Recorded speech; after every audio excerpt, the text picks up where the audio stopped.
Photos of 2-year-old Zavea reminds her heartbroken mother, Kirsten Watson, of the simple things she'll miss. I give her baths, we lay together, we sleep together, and now I won't be able to do any of that anymore. Zavea's father, DeAndre Flanagan, appeared in court for the first time this morning, 2 days after allegedly murdering the toddler. I'm just trying to wrap my head around why.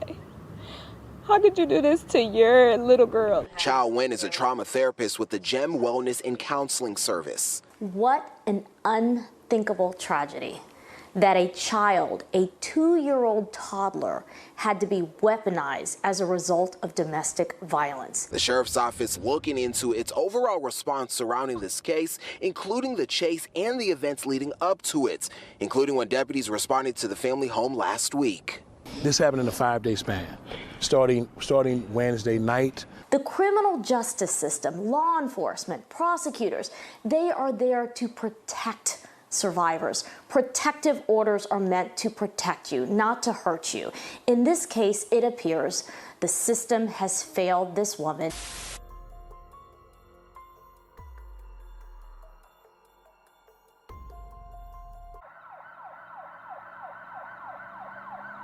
It all began around 9:30 a.m. on March 20th, when a male picked up his 2-year-old daughter from a daycare center shortly after her mother dropped her off. He then drove with the child to her mother's job at a local Walmart, where he stormed in with his 2-year-old daughter, Zavea Flanagan, walked up to her mother, and demanded that she gave him her cell phone along with the passcode. Once she complied, she attempted to grab her daughter out of his arms, but he stormed out of the Walmart. She immediately contacted police, who were able to track her cell phone to determine the location of the vehicle. The male would lead police on a 30-mile chase with their daughter inside of the vehicle. She was not strapped in a car seat or seatbelt. During this time, he would contact the child's mother and grandfather via FaceTime as he physically assaulted her and made threats to harm her if they did not provide him with the passcode to the phone. The car eventually would come to a stop on Stubner Airline Drive near Veterans Memorial Drive. The male was uninjured. However, 2-year-old Zavea was in critical condition. A child is in critical condition after deputies say her father led them on a chase with that little girl in the car. And that child had to be taken to the hospital by life flight after deputies pulled the girl and her father from a red Camaro following a chase and a brief standoff. Deputies say this whole thing started because the father threatened to hurt the child if the mother didn't give him her cell phone. In her mind, she probably was just wondering, what did I do? What are you doing this to me for? I love you. Why are you hurting me? Curtis Watson was hopeful things might end peacefully. But then he showed me the lifeless corpse of my granddaughter. I wouldn't wish that on anyone, and to have to go through that type of anguish and pain. All I was trying to do was provide for my daughter and move on, and I guess he just didn't want that. Didn't want that for us. 2-year-old Zavea Flanagan was taken to Memorial Hermann Hospital, where she would sadly succumb to her injuries just a short time later. Officers are still trying to determine if her death was caused by blunt force trauma from her father or from the impact of the police chase. Officers immediately took 25-year-old DeAndre Flanagan into custody after a SWAT standoff. Several law enforcement agencies, including the Houston Police Department and the Texas DPS, assisted in the incident. A look into his criminal history revealed that he was previously sentenced to 30 days in jail for physically assaulting his own brother, who has special needs. According to Zavea's mother, in the week leading up to this incident, she contacted the police on 3 separate occasions about Flanagan, but she was told there was nothing that they could do. The two had gone their separate ways over the past few months, but he refused to let her go, refused to allow her to be happy without him. Instead, he used their 2-year-old daughter as a pawn to hurt her in the worst way possible. Her family says they hope more will be done in the future to protect other children and women in situations such as this. Her face was just covered in blood. He hit her with something really hard. And then he called me on FaceTime, and he showed me that he choked her on FaceTime as I was on there. And I said, Trey, that is your daughter. That is your daughter. Stop. That is your daughter. She loves you. I care about her. You care about her. That is your daughter. And he told me, his exact words was, you only love that man, so you did this to her. Kirsten Watson tells Fox 26 she's still numb and in shock. Around 10 o'clock Monday morning, her child's father, identified by police as 25-year-old DeAndre Flanagan, stormed into her job at Walmart in North Harris County. He had their 2-year-old daughter, Zavea Marie, who had just been dropped off at daycare, in his arms, and he began screaming at Watson. He just wanted my phone. He's screaming at me, cursing me out, telling me, what's the passcode? Tell me the passcode or she's going to get it.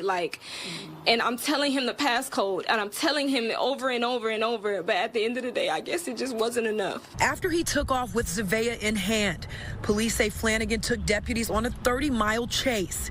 The car eventually came to a stop on Stubner Airline Drive near Veterans Memorial, where officers took Flanagan into custody uninjured.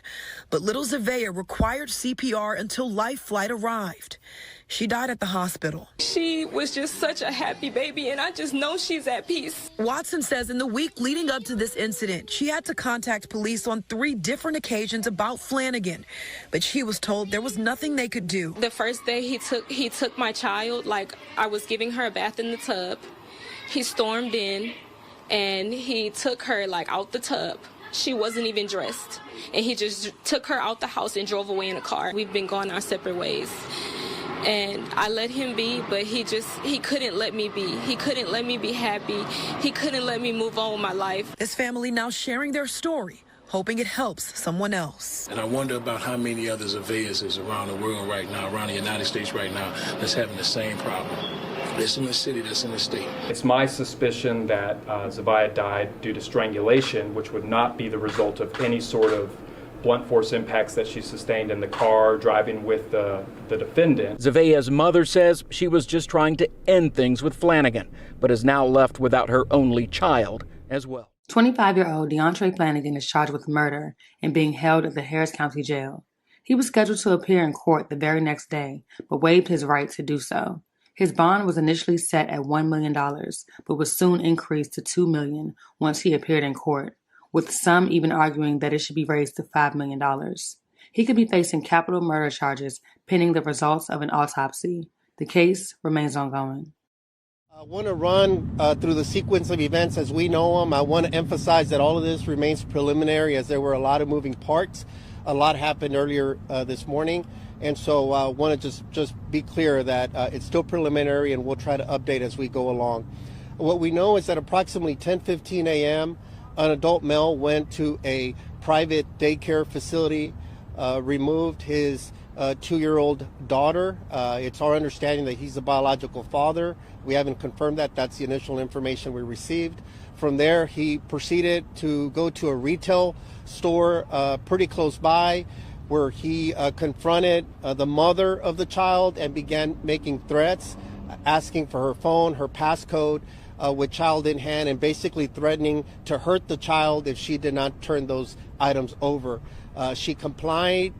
She made an attempt to try to rescue her daughter from his stronghold, but she wasn't able to do so. At that point, we're told that the adult male struck her possibly a couple times to the face and continued to flee the location from that retail store, again, still with child in tow, and fleeing the location with her phone and his phone as well. Our deputies were dispatched to that location. At that point, they quickly began getting information, trying to obviously now determine what happened. Now the situation has escalated, knowing that there's a child involved and possibly could be in harm's way. They were able to immediately, or pretty close to immediately start tracking where the phone might be. The suspect in the red Camaro was located near the intersection of Greens Road and North Freeway, approximately in the Greenspoint area. Other agencies began hearing the radio traffic, and thanks to the quick action, again, of other partners, the Houston Police Department, Texas Department of Public Safety, all ascended into the area to try to assist. A pursuit occurred at that point from that location. It's several miles from here, several minutes from this location, so pursuit did occur. It's my understanding it took place both along the North Freeway and then here along Stubner Airline as well, as units were again trying to devise a strategy to detain the suspect that was in the vehicle with the child. At some point, we believe the mom was able to possibly FaceTime on and off with the suspect. just trying to get him to stop and just having some brief conversations trying to resolve the situation. The male wasn't having it, so he continued northbound here on Stubner Airline past 1960. At some point, as patrol vehicles were now in the area, he was able to swerve, jumped into St. Dunstan's Episcopal Church, and the car finally came to a stop. We're very grateful again that law enforcement was able to ascend pretty quickly. HPD SWAT was in the area. Their air support was also in the area. And then our units began arriving as well. By that point, there was a standoff. The male was in the vehicle. We later learned the child was still in the vehicle as well. One of our negotiators was able to establish verbal communication just briefly from near the vehicle, trying to ascertain the condition, especially of the child. And at that point, during the course of that investigation, they determined that the child was possibly in pretty bad shape. And so that's the information that was developed so quickly, working in tandem between HPD SWAT, our units that were here on site with our negotiators as well. They were able to launch a proactive operation using a distraction device with HPD, and then we were able to put an assault team as well to go and extract both the child and the adult male. The adult male was taken into custody without injury or without incident, and the child was removed, and immediately EMS began providing life-saving measures at that point. The child was in very serious, critical condition, so CPR was administered almost the entire time until Life Flight arrived and has since taken the toddler, who we're told is 2 years old, 2-year-old black female. And again, she's in very critical condition. I have not received an update since her arrival at the hospital, so our prayers above everything are with the child. Very horrific situation out here. A lot of things transpired, like I said, and so our biggest hope is that the child somehow pulls through. That's our biggest thing. Everybody was obviously impacted anytime that there's a child involved. So that's the preliminary information we have. We believe that the suspect is a black male suspect in his mid-20s. Again, he's been taken under custody. We're told he's a biological father. Obviously, there's a relationship between him and the adult female, but we don't know if they're legally married or a dating relationship. We haven't established that yet. That'll be part of our investigation. We'll be out here for several hours as, again, there were a lot of moving pieces to this involving a pursuit and the initial calls for service, and then ultimately when things came to an end. So that'll be part of our investigation. Want to thank again the Houston Police Department, DPS, Champions Fire Department, ESD 11 as well, the church where everything came to an end. And so there's a lot of folks to be grateful for, and we just hope the child pulls through. Briefly in Spanish, and then I'll answer questions. Brevemente, esta mañana, como las 10:15 de la mañana, un sujeto adulto fue a una guardería donde tienen niños. Se llevó una niña de 2 años de edad, una niña afroamericana de 2 años. Nos dicen que es su hija del tipo. El tipo fue entonces a una tienda donde trabaja la mamá de la niña, la comenzó a amenazar, le pidió su número de teléfono y el código para el teléfono. También le dio algunos golpes a la mujer, que es la mamá de la niña. También amenazó a la niña. Y después es cuando lo pudieron localizar, que estaba cerca de la calle de Greens Road y el 45 en el área de Greens Point. Agentes con el departamento de Houston, los oficiales estatales, los helicópteros y todo le comenzaron a dar búsqueda, comenzaron a perseguirlo con las patrullas y al fin llegó a terminar aquí en la calle Stubner Airline, enfrente de una iglesia. Está en un Red Camaro. Pudieron determinar los agentes aquí de que la niña estaba herida, no sabían qué grave, y decidieron entonces hacer una ofensiva contra el carro para tratar de rescatar a la niña. Lo pudieron arrestar al individuo, no tenía nada de heridas y la niña sí estaba muy grave. No sabemos qué extensos son sus heridas, pero sí son graves. No tenía pulso al principio, entonces vamos a hacer todo lo posible. Los doctores que lo están tratando, esperamos que la puedan rescatar y salvar su vida, esa pobre Ángel. Entonces es lo que estamos aquí, vamos a estar aquí por varias horas con una investigación extensiva en este momento. And I just want to just reference again that our negotiator was able to establish once they were there and when they were establishing communications with him to try to resolve this as peacefully as possible, that the child was injured in somehow, according to the suspect who conveyed that to them, and wasn't being responsive at that point. And so that's when we had to take further action at that point. Any questions?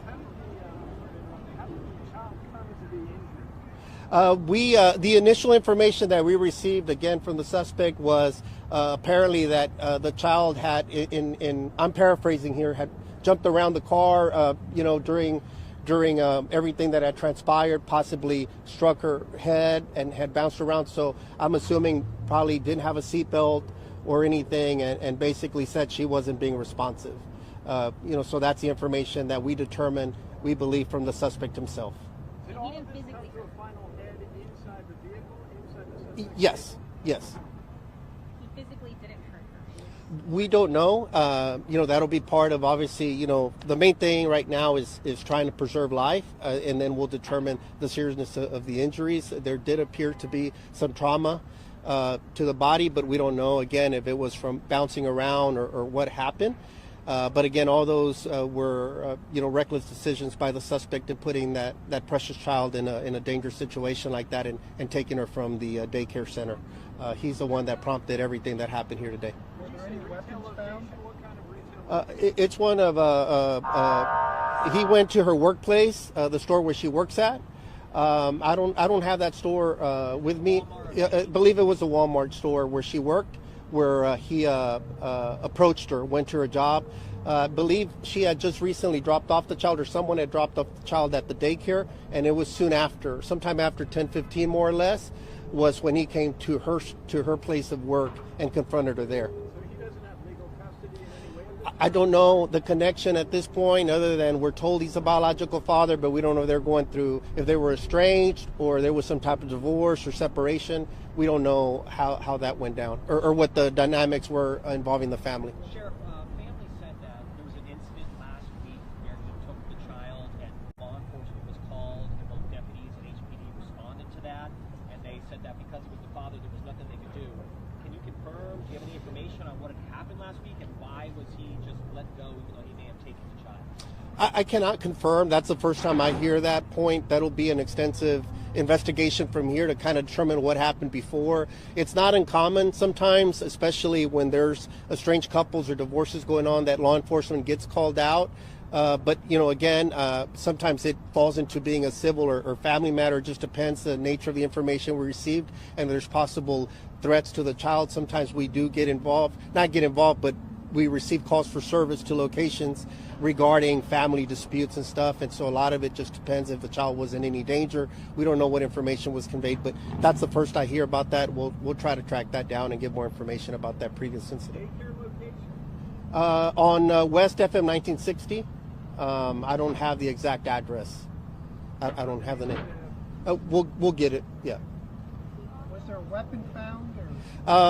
We haven't gone into the vehicle any further. We're containing the scene so that our crime scene investigators can process it more fully. So at this point, I don't know. I have not been in the vehicle, and nothing was conveyed to me. Everybody's just securing the scene at this point. I don't know if he was on the list of authorized persons. We're told he's a biological father. We haven't been told if there was a call for service at that point. From the daycare center, we received a call. It's my understanding from her workplace minutes after, when he arrived there and assaulted her and showed up with the child. But I'm not sure anything further as far as who was on the list to pick up or anything like that. Does the suspect have any kind of family assault charges pending on him? Any kind of record? I don't know if his record or any again past history involving him or anything. I believe he's a black male, mid-20s, but I don't have the information in terms of any record or anything. That'll be part of our investigation to see how we got to this point.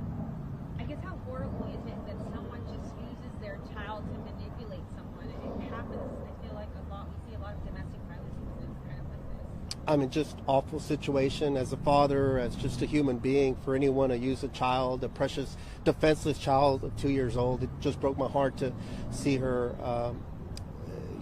injured in that condition. It just, I can't just fathom anybody using a child, and apparently when he confronted the adult, I guess the mother, was that he was already threatening to possibly hurt the child, or was going to hurt the child as well if his demands were met. So again, just horrific chain of events and circumstances. Our main thing right now is to just hopefully the child can pull through. What did he want? What were his demands? I don't know what was going on or what prompted him to do what he did today. I'm assuming, being that there's a confrontation with the mother of a child, there may be some type of stemming, as I mentioned earlier in my post, from family violence to some extent, and in this case possibly using the child for leverage. So we don't know what the dynamics were, what was happening in the relationship. We don't know exactly what his needs or wants were at this point. Chief, did you want to add anything from? No, I just want to thank Chief Harden. I just want to thank Harris County for their partnership. As the sheriff mentioned, we partner in many different ways. Both calls for service patrol, we serve on several task forces together, and our tactical teams are fortunate enough to have a very close relationship and spend a lot of time training together, both for large events and for scenes like this. And it's sad that scenes like this occur and they require tactical action at times, but it is a benefit to have such a great partnership with them and our partners at DPS to do our best to bring scenes like this to as peaceful a conclusion as we can. So I just want to thank the Sheriff's Department at DPS for their assistance and in our partnership today. Thank you, Chief. What kind of charges is this guy going to face? I mean, I don't know. We haven't even gotten to that point. We're still in the early stages. The main thing was just to make sure everything concluded, and obviously there's been a lot of disruption out here in the neighborhood, and so just we'll try to kind of piece everything together. I'm sure there's a number of different charges that are applicable. Again, a lot of it will just stem to the extent of the injuries to the child and endangering the child. Which you're looking already at a possible at a felony charge at minimum there, and the other stuff that happened, the assault of the mother, and again, we don't know what is was he authorized to take the child? Is there a court order? There's a lot of different things that we'll have to unpack with the district attorney's office that ultimately will make that decision. The suspect will be transported, I believe, to jail. I was not told of any injuries. He did not sustain any injuries. He was arrested without incident. And so I also wanted to thank Lifelight as well it's a tremendous service that we take for granted sometimes here in our community. They make so many different scenes with the number of serious crashes and just overall, violence that occurs in a region this big and busy. And so, they were here as well. La niña, no sabemos qué extensas son las heridas de la niña, solamente sabemos que estaba muy grave, una niña de 2 años, entonces la llevaron por helicóptero al hospital y esperamos que la puedan hacer un milagro y que la puedan salvar. Sobre todo es la meta más importante en estos momentos. No sabemos, no hemos podido revisar el carro en detalle porque va a ser parte de nuestra investigación. Tenemos que mantener el cuidado de todo y apenas están llegando los investigadores para investigar. Do we know why he wanted her phone? Was he jealous? Was he I do not know. I don't want to speculate for him, but again, just looking at him taking the child to then approaching her with child in hand, no one should have to be placed in that kind of fear or threat at work or anywhere. And again, just speaks to the awful scourge of domestic violence in whatever level, and ultimately we have, a child here that's literally fighting for her life, that was CPR in progress when she was taken, and that's a real shame that we continue to see that. And as you stated, kids are in the middle of this, and we got to do better. Situation in what part of it? Well, just in a domestic violence situation, and someone shows up, they have a child and it gets heated. How should you handle something? Yeah, well, obviously the main thing at that point is to try to de-escalate as best you can. She tried to comply with his demands, but he still struck her and punched her, is what I'm told. And so, there's a lot of things that are happening at that point, and so. It's hard to speculate exactly or kind of think of what tactics to use, if you will. At the main thing, we always just call authorities as soon as possible. Let us hopefully get involved. And before it ever gets there, obviously, is to seek help as best you can. In terms of there's counseling, Houston Area Women's Center, the Bridge, family time. There's so many resources that we do have. And it's very difficult, and these situations tend to escalate over time. And so you just got to be very careful, because you never know when things are going to, they're powder kegs, literally, they're powder kegs. And we saw here today where, again, just a nice morning, 10 in the morning, it's not at nighttime or inside someone's house, going to a daycare, going to a place of work. These things could happen at any point. And, you think, hopefully, that no one would ever hurt their own child, but, at this day and age, anything's possible. So he walked into Walmart and punched her? We confronted her about the phone, and then at some point in that interaction, we're told that he struck her, and then ended up fleeing with her phone, and then the child still in hand. You're not sure if that his vehicle or is that I'm not sure if he's the owner of the vehicle. It's a red Camaro. I don't know his connection to the vehicle or not.